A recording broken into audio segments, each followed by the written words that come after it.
I think she wants to upgrade to a 12-carat perfect white diamond. Breaking right now, Meghan Markle continues to change her engagement ring.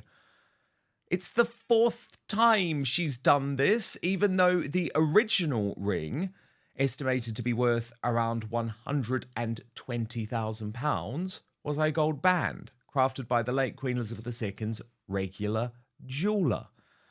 Let me bring in Lady Colin Campbell now, and we'll take a look through the changing ring. What is this about, Lady C? Is there a certain psychology to this? Is it making it clear that deep down she's not happy with Prince Harry? I think she's just greedy. And I think that she just doesn't understand what an engagement ring is meant to be, what it represents, what it's about.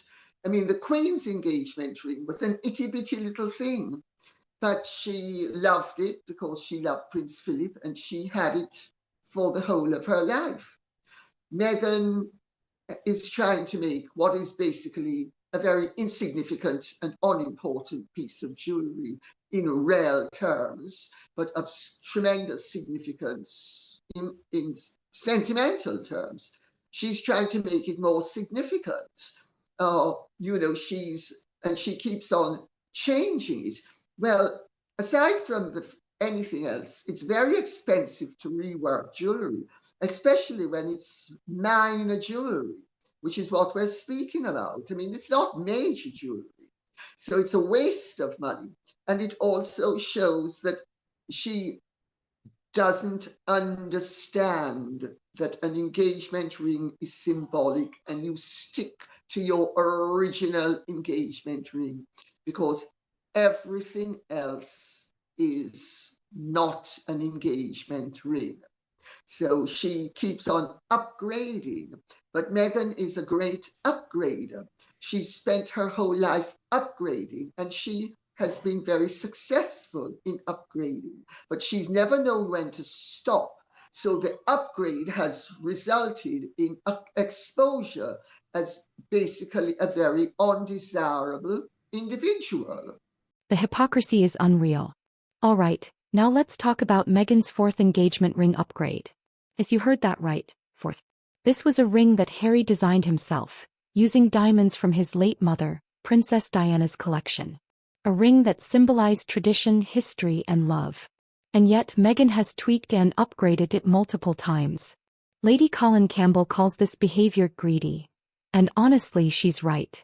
What does this say about Meghan's mentality? That nothing is ever good enough. That she always needs an upgrade, whether it's her ring, her lifestyle, or her status. Compare this to Queen Elizabeth.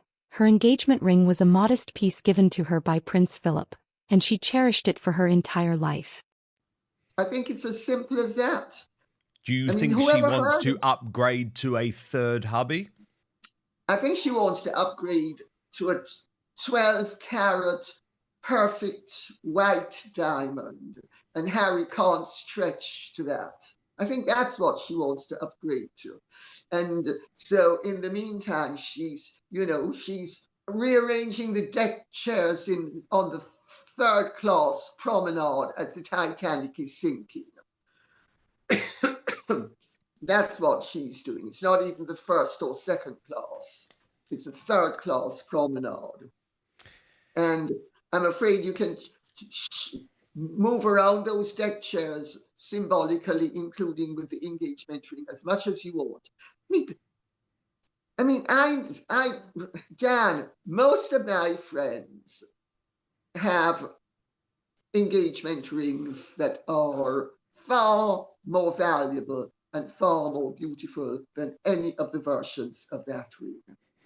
And but some of them who are from very grand families have also very simple rings, because 100 years ago, 150 years ago, even 50 years ago, most engagement rings were very modest. And people who use their family engagement rings, they're relatively modest. I have 2 engagement rings for my sons when they're getting married that I will give to them for them to give to their fiancés. They're both blue sapphires surrounded by diamonds. I mean, they make far more of a show than anything that Meghan has. But I mean, we would all be absolutely outraged if they then decided they were going to reset it. You don't reset an engagement ring. You just don't. That's what commitment looks like. That's what appreciation looks like. Meghan, on the other hand, treats even sentimental things like accessories to be swapped out when she gets bored. Lady C makes an excellent point. Meghan has spent her whole life upgrading, from relationships to careers to social circles. And let's be honest, it's worked for her. She went from a minor actress on Suits to being a duchess. That's a huge leap. But the problem is she doesn't seem to know when to stop. The thing about upgrading is that eventually you reach a ceiling. And Meghan's problem is that the royal family was the ceiling. There was no higher rank to climb. So when she realized she couldn't upgrade beyond being the Duchess of Sussex, she turned against the very institution that gave her that title in the first place.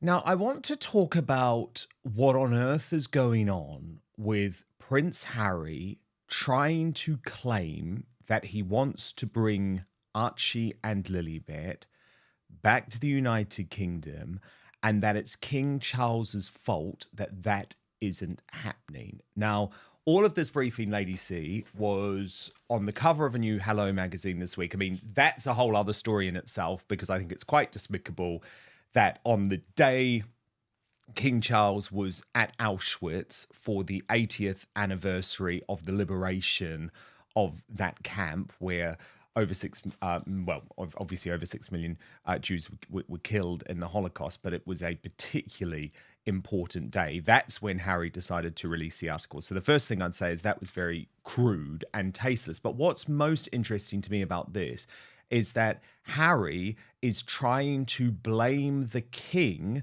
for the fact that he has not been able to bring Archie and Lilibet back to the UK. So a friend, and I of course say friend in inverted commas, Lady C, says the goal for Prince Harry is simple. He wants to ensure the safety of himself and his family while in the UK so his children can know his home country and so he can help support his patronages and their important work. But in all seriousness, Lady C, do you really think there is any chance Meghan is going to allow Harry to take Archie and Lilibet back to the United Kingdom for quite obvious reasons?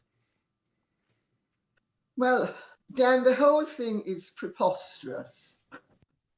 First of all, it's blackmail on Harry's part. It's nothing but straightforward blackmail. Harry knows that his father cannot intervene. Harry is hoping to put enough pressure on his father for him to intervene. It's not about the safety of those children here, if ever they came at all, or if they lived here. None of that is material, because if the children came here, they are in the royal world, and all the palaces and houses already have royal security. So that right there is a red herring. But also it's there. Harry's trying to use leverage using the children as leverage, because he wants whichever state he is living in to pay for their security. And that is not happening at the moment. And as long as Ravek and the palace decide that Harry is not entitled to full-time security, Harry has to pay for his own security. So a lot of this is financial. And Harry is also playing to the gallery, because he knows as well as you and I do that even if he gets his IPP status restored, there's no way he's getting his relationship with his father restored. First off, let's talk about why this is significant. Every royal birth, except for Archie and Lilibet, has been formally documented and signed off by official royal doctors. This isn't just some outdated tradition. It's about accountability, transparency, and continuity in the monarchy. So why did Harry and Meghan refuse this? Well, like everything else they do, it seems to be about control. They claim they wanted privacy, but let's be honest, that's never been their real concern. If it were, they wouldn't have signed multi-million-dollar deals with Netflix and Spotify to spill every royal secret they could get their hands on. Instead, what we're seeing here is a couple that wants the world to believe they're victims. Victims of royal oppression, victims of the media, victims of public scrutiny. But when they themselves create the controversy by breaking protocol, they can't turn around and play the victim card. That's not how responsibility works. The secrecy surrounding their children's births has fueled years of speculation. And before anyone says, oh, that's just a conspiracy theory, let's be real. Harry and Meghan themselves created the mystery by refusing to follow standard royal protocol. As a matter of course, and as a consequence of that happening.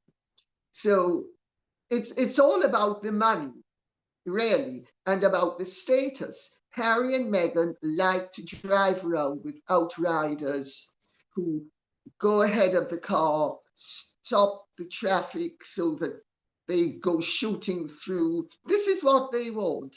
It's about status. It's about the visible proof that they are important, and that they are more important than they are. Because let's remember, there are two other second children of a monarch who have the same status as Harry, Princess Anne and Prince Edward.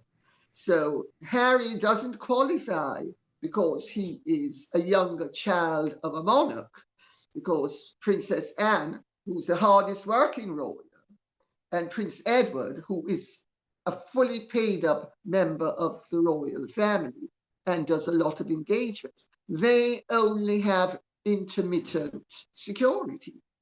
And Harry, but if Harry thinks he's fooling anybody in the royal family, in the aristocracy, or at the palace, or in the law courts, he's wrong.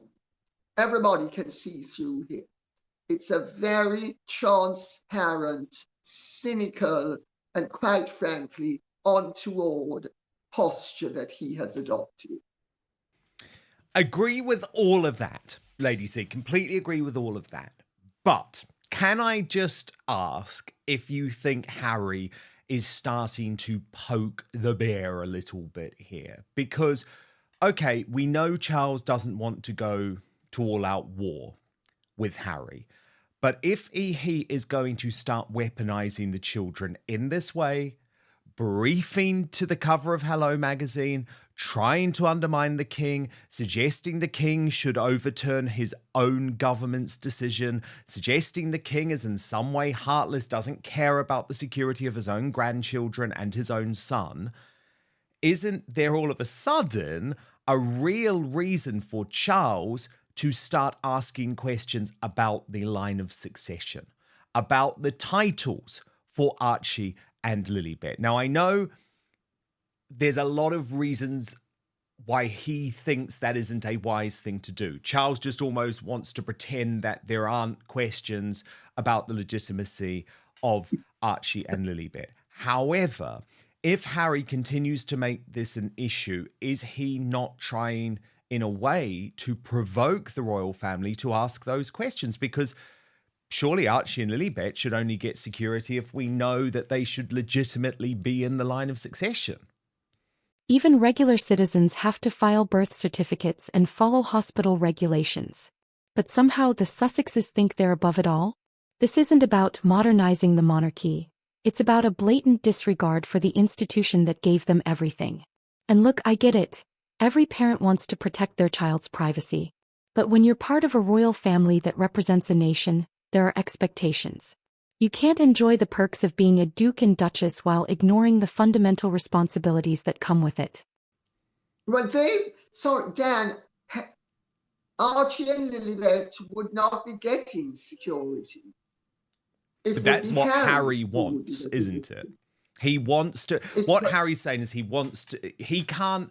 Harry's argument is he cannot consider bringing the children over to meet King Charles or to see King Charles. I mean, I think Lilibet's only met the king once, which is appalling when you think about it.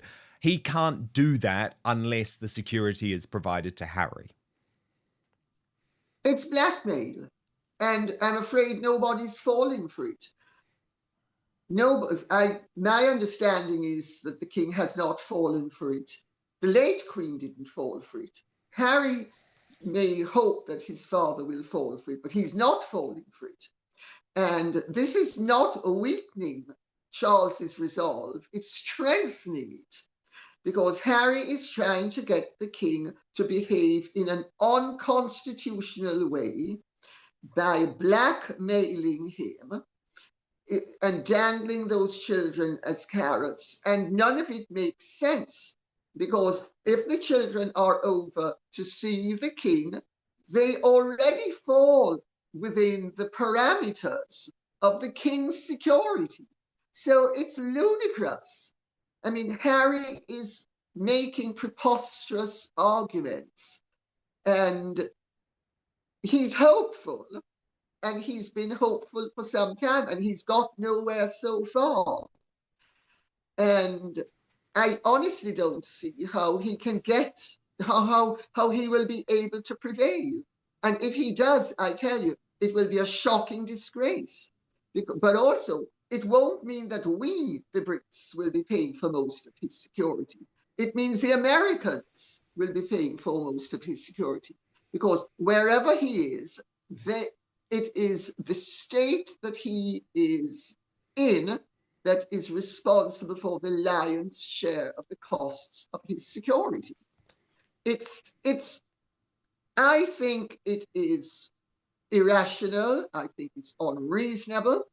I think that if somebody behaves like this, I would have to ask myself, what drugs are they on? Because what has blown any mind they once had? Because it's totally illogical. It doesn't make sense, except to gratify somebody whose powers of reasoning are clearly totally defective. And here's where the media bias comes into play. If Prince William and Princess Catherine had refused royal doctors or kept their children's births under wraps, the press would have eviscerated them. We would have seen days, no weeks, of coverage accusing them of hiding something. But when Harry and Meghan do it, suddenly the media narrative is, they just wanted their privacy. Really? This is the same couple that ran to Oprah, Netflix, and a ghostwriter to dish out every royal scandal they could milk for profit. But you don't see a scenario where this type of pressure on King Charles publicly from Harry actually prompts the king into asking the questions which I know you think need to be asked, and I certainly think need to be asked, about whether Archie and Lilibet should be sitting in the line of succession at all. And I think, Dan, that the two issues are totally unrelated. The children's security has nothing whatsoever to do, because the children don't qualify for full security no matter what. They don't qualify. Even if they were here, they wouldn't qualify for the level of security that Harry would possess. So I think the two things are totally separate. I see the link that you're making, which is that he could antagonize, he being Harry, could create so much antagonism that people behind the scenes would say, we're just fed up with this. Let's just knock them out of the running by demanding that previous protocols be filled. Let's put it that way.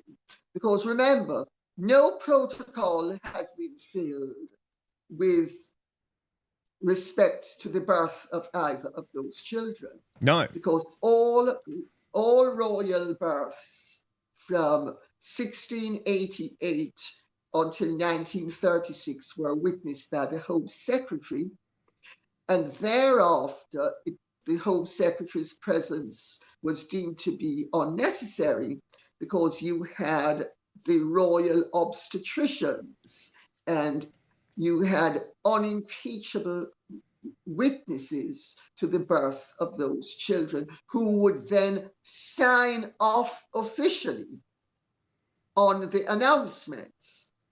Every royal birth, except for that has been close to the line of succession, with the exception of Archie's and Lilibet's, has been signed off by a host of royal doctors. So why does this all matter? Because it's about more than just birth certificates and engagement rings. It's about values. It's about tradition, loyalty, and responsibility. Harry and Meghan have shown time and time again that they want all the benefits of royalty without any of the obligations. They want the titles, the prestige, the influence, but they reject the rules that come with them. And when they don't get their way, they claim victimhood. As conservatives, we believe in the importance of tradition and responsibility. If you willingly step into a role, whether it's in government, the military, or yes, even the royal family, you take on the duty that comes with it. That's what being a leader means. And the Sussexes? They've chosen self-interest over service every single time. Let me know your thoughts in the comments below.